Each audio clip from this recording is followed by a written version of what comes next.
Inawgurata magna ġdida tal-Bone Density fl-Isptar Ġenerali ta' Għawdex li ser toffri servizz speċjalizzat ġdid minn dan l-isptar.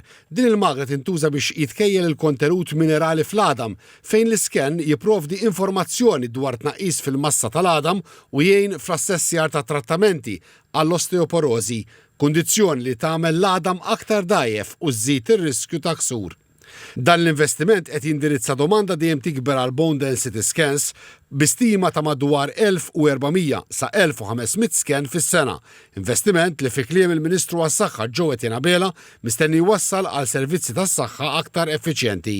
Dan l-scanner huwa importanti sabiex inkunu nistgħu nagħmlu dijanjosi ta' għadam dgħajjef u imbagħad inkunu nistgħu nissorveljaw l-andament fuq it-trattament li nagħtu. Ir-radjografu ewlieni fl-Isptar Ġenerali ta' Għawdex Albert Aġus spjega li din il-magna tagħti riżultati aktar preċiżi li jippermettu kura aħjar lill-pazjenti. Grazzi għal dan l-investiment, il-pazjenti għawċin jistgħu jagħmlu l-bone density b'iktar preċiżjoni fejn ikunu nistgħu niċċekkjaw is-saħħa tal-għadam u bekk kun tista' tingħata kura aħjar.